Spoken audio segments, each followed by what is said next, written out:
Hello, Akar. How are you doing tonight? Great. How are you? I'm doing pretty well, thank you. For those that don't know, this is Akar Bharadvaj, and he is the creator of 2021's Tyranny of Blood, which won the first place in the Zenobia Awards that year. It's a forthcoming title on changes to India's social structure under British colonialism. He also serves on the current board for the Zenobia Awards, and we'll probably get to talk about that some tonight. So, anything you want to say about that game? Because there was the only I did put it out there on Twitter, but the only question I got was, why would you make a game about such a sensitive topic? I know you've covered that somewhat elsewhere, and that was from an Indian publisher actually. Um, Mhm. but the you know I, you can talk about that just generally related to historical games and games like that if you want to. If you would rather just stick with what you've put on Board Game Geek, I understand that too. Mhm. So I was very interested in kind of social class and the struggle among different social classes. Uh, Not just the struggle, but how classes get together, how they form a society, how they fight each other. So I was very sensitive to choosing a very difficult and challenging topic, Mm, one that's led to a lot of suffering in real life.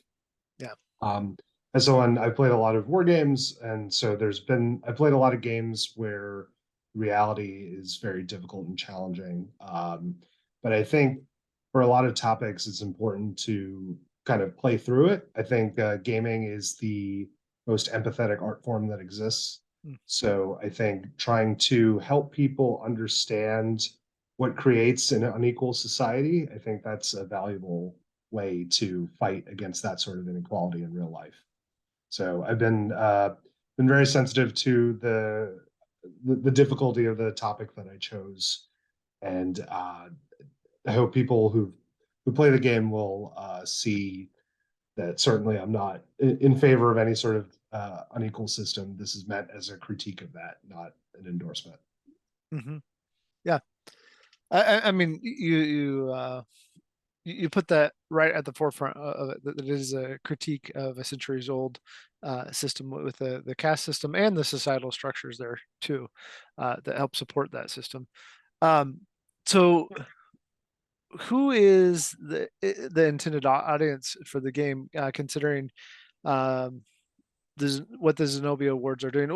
Well, why don't you talk about that for a minute? In fact, what are the Zenobia Awards trying to do with historical and wargaming and Mhm. those sorts of subjects? So the Zenobia Award, the main objective is to expand hobby historical gaming. Right now, there's a very narrow focus on what kind of games are generally made and who makes them. Mhm. I think I read there's more games about Gettysburg than there are about all of Asian history, which is great. I love games about Gettysburg, but I think there's a lot of topics that we have not explored in gaming Mhm. that we could do. And the main purpose of the Zenobia Award is to get at that and to expand a new cohort of historical game designers. Um, so that said, the way the award works, it focuses on designers from underrepresented groups who have interesting historical topics that they want to make games about. Excellent. Yeah, I'm looking forward to seeing some of the ones that have kind of gone silent since I saw them as finalists. Um, do you know where some of your co-finalists from 2021 are? I mean, I've seen all different levels, and I'm catching you completely off guard with this question. So, um, do you know as far as that where different people are in the publishing process though? So I did actually led a panel discussion on this for San Diego Historical Games Convention. It's Okay, basically where are they now for Zenobia Award winners. okay. And if I'm remembering correctly, I believe so far one Zenobia Award game has been published. Um, Something like four or five have announced publishing, and several more are have started making movements towards publishing, even if they haven't announced anything just yet. Yeah, yeah. And I know that that's something that you are regularly involved in different ways because Harold um, Buchanan recently kind of in his newsletter had a question similar about the direction of historical and wargaming, and you were one of the people asked about that. So what to reiterate for my listeners, because they aren't the same crowd that reads Harold's newsletter. Um, what what do you think of the current state of historical and wargaming? I'm pretty excited about the future of historical gaming. I think the field, while it's had a lot of great games, has remained pretty narrow, and I think there's a new generation that's really making that explode. I've been very excited most recently for a game called Votes for Women, Mm-hmm. which has been doing extremely well, and it's about women's suffrage in the U.S. and it's about a topic that I wouldn't have expected to be this popular for a game. I mean, historical games have been such a tiny niche of gaming more broadly, but I think it just shows how hungry people are for new topics of games Yeah, and and kind of new presentations uh, of games. So that one, I don't, have you played Votes for Women? I have. I got to play at Fort Circle Con, and Tori was there, and yeah, Tori's been on the podcast too. Yeah, Awesome. yeah. Yeah, it's just the way, I mean, the game is so good and kind of the presentation's amazing too. There's something like a dozen historical documents that come with the Mhm. game. And it's just it's really great to get people immersed in the topic. Another thing I'm excited about, there's a game called Rising Waters that Mm. was also came out of Zenobia 21, and it's coming out soon, and it's actually been peer reviewed. So I'm Mhm. very Mhm. excited that at the level of academic rigor that's going into these games now. I think there are lots of these dynamics that are going on right now, and they're all positive. Yeah, for sure. Are you part of the same group that playtests in kind of the DC Baltimore area together historical games, or I don't know even know where you're located. I just know that I met you in DC. So Yes. So I'm located just outside of Washington D.C., but okay. I haven't been involved in the local playtesting scene that much, unfortunately.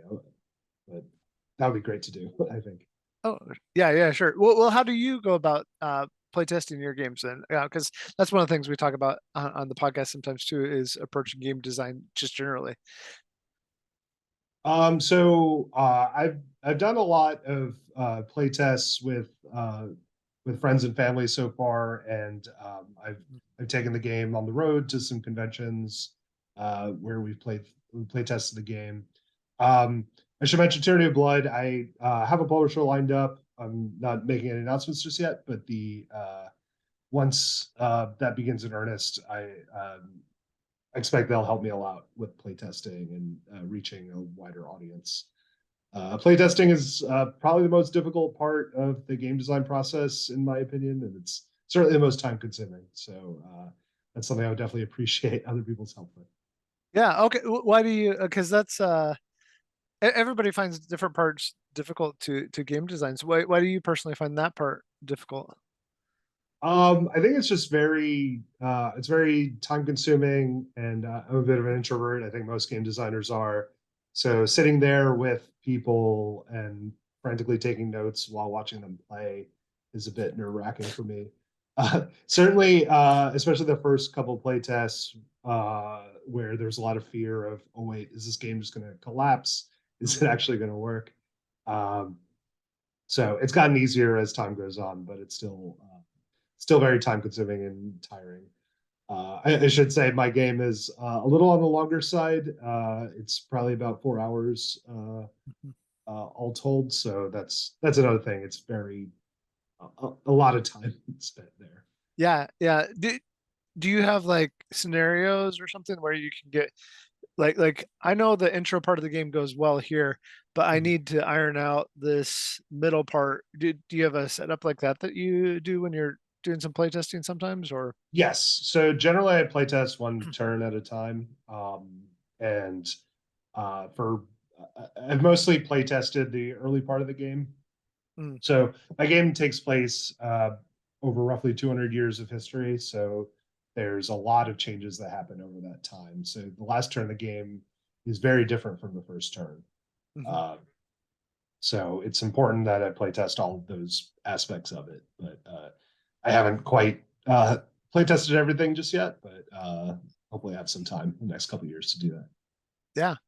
Um, so is that your main game design focus right now, or do you have other projects you're working on, or what? So Yeah, go ahead. uh, so yeah, I have probably four game designs kind of being worked on right now. So I'm pretty excited about that. None I'm ready to announce to the world just yet. I tend Sure. to my own personal design process. I tend to really like that first part of the design, where you're kind of getting the big picture things together, and there's no wrong answers. It's when I start focusing on details that part gets a little Mm. more stressful for me. So so I'm at the early stages of a lot of these games, and I'm very excited about them right now. Are you gonna stay in that same vein of trying to do historically related games, or? Yes. So Okay. three of the games I'm designing right now are historical topics, and then mostly 20th century history, and then Oh, okay. I'm doing one that is not historical at all, and that one's a good break because it's on a bit of a lighter topic, and it's Yeah, good for when history gets a bit heavy sometimes. So that one's nice. yeah, for sure. Um, so what do you personally, not necessarily your own games, but just in general, what do you value in games? And then maybe we can come back around to the Zenobia Awards. Mhm. I really like asymmetry in games. That's probably one Mm. of my favorite themes. I like a lot of interlocking pieces. So probably my favorite game is Here I Stand, about the wars of the Protestant Reformation. And I like that one because it touches on a lot of aspects of history. It's not just war. It's also religious conflict. It's Mhm. economic growth. It's family dynamics. It's exploration, etc. So my favorite games kind of touch on history from a more multidimensional angle. Mm. I've really been into some of the great statesman games recently. I've played a lot of Versailles 1919. I just played Pericles for the first time, and Oh yeah. I like that aspect of it. It's where you're not just fighting on the battlefield, you're fighting, in a room where you're trying to sign a treaty, you're fighting within a parliamentary structure, etc. Those are the kind of games I really like a lot. Yeah. Um, is there, so as you talk about asymmetry, is there a way that games hold your attention when they're asymmetric? Because that can sometimes be the problem, especially like, let's talk about one of the best selling asymmetric games, Root. Um, Mhm. for new players, that game can be hard because they aren't used to the idea of, oh, I'm doing something completely different than others. How would you um, share what's important about asymmetry and what works well in a good asymmetric game with somebody who's intimidated by that kind of, I'm just doing something different thing? I think the big way you can make an asymmetric game work a little intuitively is have it be very thematic. Mm, And I think Root does a great job of that. So if you're playing as the cats, you're this overarching hegemon, and you can kind of understand that you're trying to defend your possessions. Um, I think thematicness can help a lot in that regard. The thing I really like about Here I Stand and some other asymmetric games are they have a pretty big rule set, but each person only needs to know about half of the rules at a time. So that mhm, keeps the decision space lower. Also, it's good to keep rule methods consistent. mhm. So again, bring up Here I Stand. For that one, if you're fighting over territory or if you're fighting over religion, it's still fives and six or hits, etc. Right. So I think keeping that level consistent. So basically, when you increase overhead by increasing asymmetry, you need to decrease the overhead elsewhere, um, and kind of keep other things consistent in the rule set. Yeah. So related to what you value in games, whether it's thematic things or rule sets or whatever, what tell us more about your role on the Zenobia Awards and how your game values and also, if you want, personal values influenced that, because it is.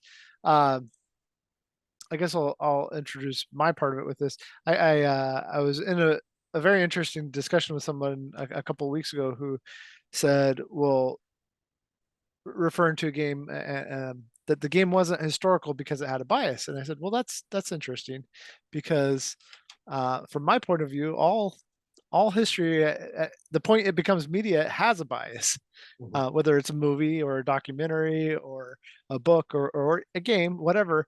It's immediately going to have a bias by what we select and choose to put in.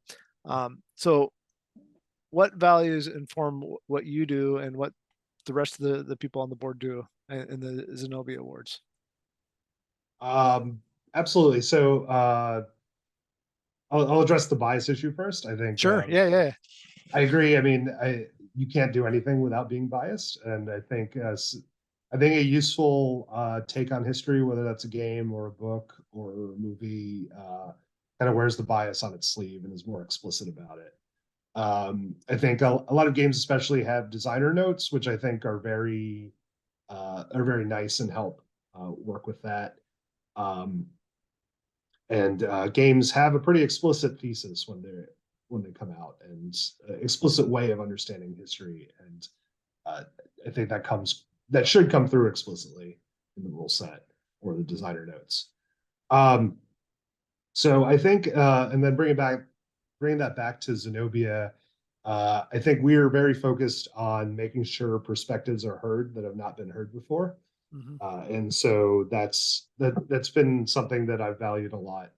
The big topic that people have talked about a lot is colonialism. For a Hmm. long time, there were a lot of games about colonialism that were very pro-colonial, very focused on the people doing the colonizing and expansion. Oftentimes, the people being colonized are not in the game at all, or if Hmm. they are, they're just victory points or workers or whatever. Yeah. So there's been kind of a reckoning on that, and I would like to see that on a lot of different topics. Um, so I think what we're getting at with the Zenobia Award is really trying to encourage a lot of first-time designers to think through these problems in ways that have not been explored in that way before. And I'm pretty excited to see what comes out of Zenobia 2023.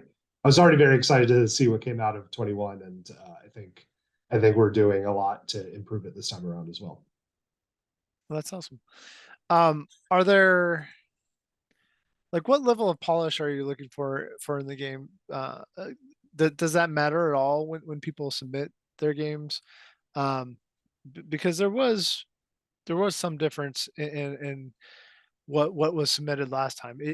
Does that affect how the games are judged at all, or how do you take that into account, that yes, this is an important topic and somebody has worked a lot on it, but maybe they don't have the access to graphic design skills and things Mhm. like that?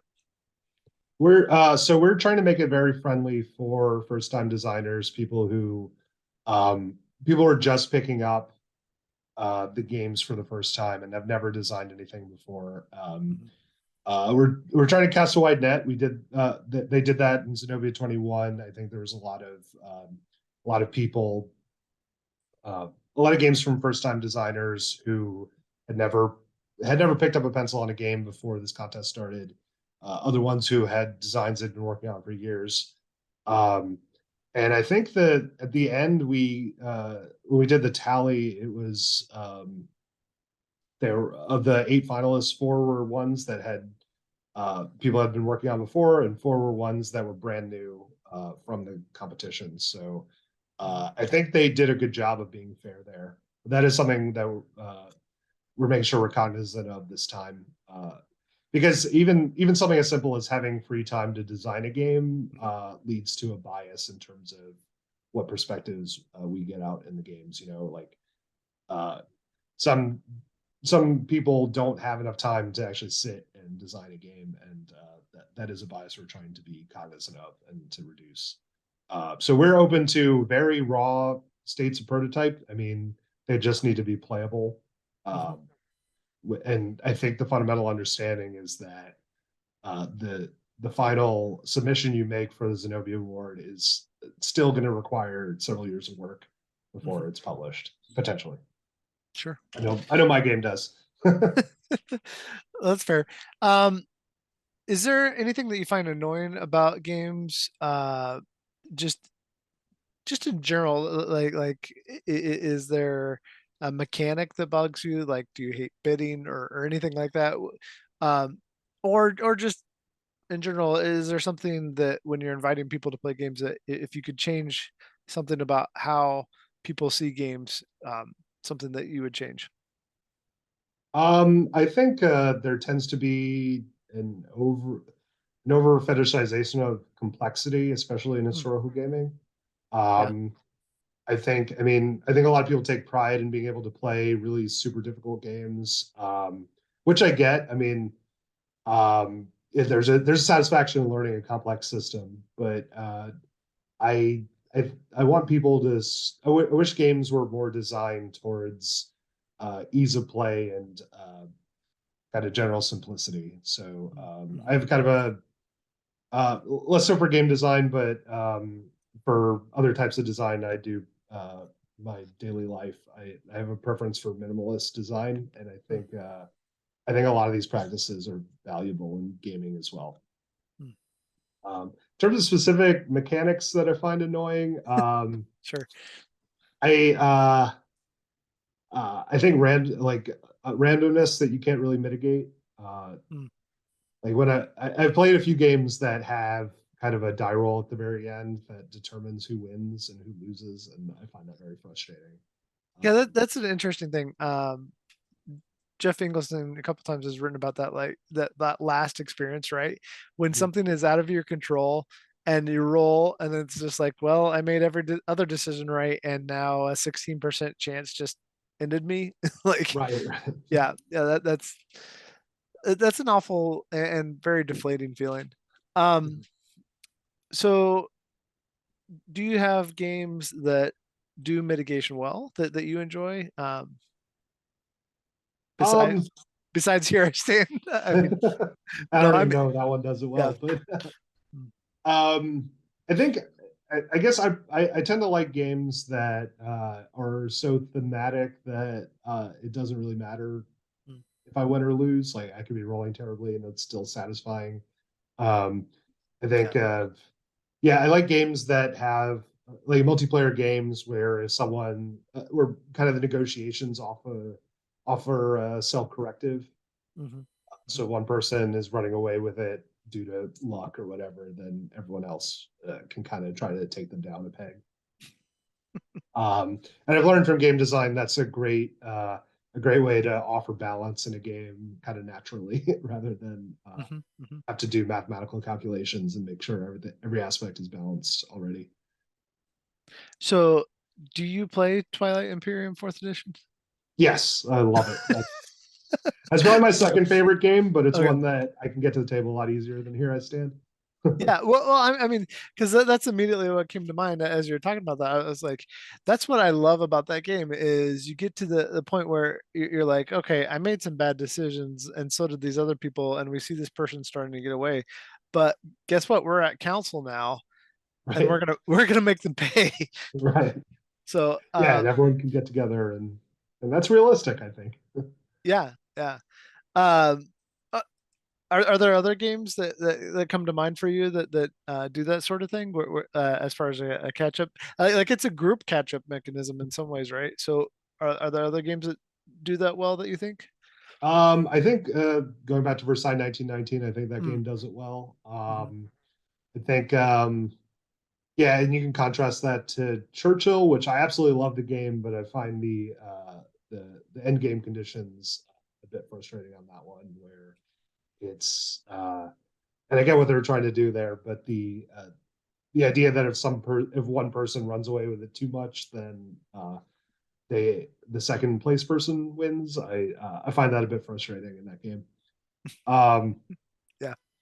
yeah, pretty much any game that has a lot of negotiation in it is good for that. Yeah, cool.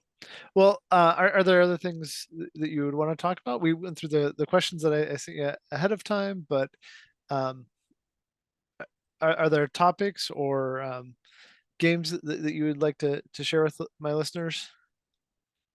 Um, I mean, I would encourage people to keep an eye out for the next round of Zenobia. Hmm. I would highly recommend people look into it and consider it, and not just Zenobia, but there's a lot of different mentorship programs and award programs. Yeah. And if you are at all interested in games and at all interested in designing them, uh, I would recommend trying, because it's. I know I was intimidated until Zenobia started, but once I started doing it, I fell in love. And I would highly recommend anyone who likes playing games just to try designing it, see how it feels. Yeah. Oh, actually, that's one question I forgot. I realized now is if you could go back in time and help yourself, what would you go back and help yourself with as a budding designer? I think I would pick an easier topic for my first game.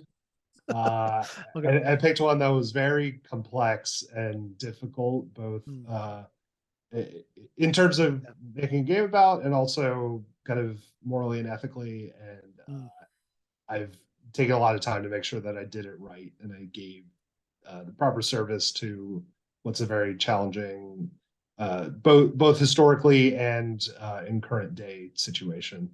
So I would probably pick an easier topic for the first game, but I think there's some value in kind of diving into the pool, into the Yeah. deep end. Yeah. Well, if there's anything else you want to talk about, you can do that. But otherwise, I really appreciate your time. And are you going to be at? You said you've gone to a couple conventions sharing the game in the past. What conventions are you going to be at this year? So I already went to Circle DC, which I absolutely loved. Highly recommend it. It's great to have such a fun convention this close to home. I'm also planning on going to SD HistCon East in Hmm. Rhode Island in August, and probably PAX Unplugged in November. So Okay, I tend to go to the East Coast ones. that's fair. It's close to you. Um, sorry. Yeah, I'm very excited for SD HistCon East. I've jealously looked at my West Coast friends who've gone there previously, and it's just been a little more travel than I can do right now. But Yeah. to have it kind of closer to home is I'm very excited, and they have a lot of interesting historical kind of field trips and stuff in that one too. So I think that'll be a lot of fun. Yeah.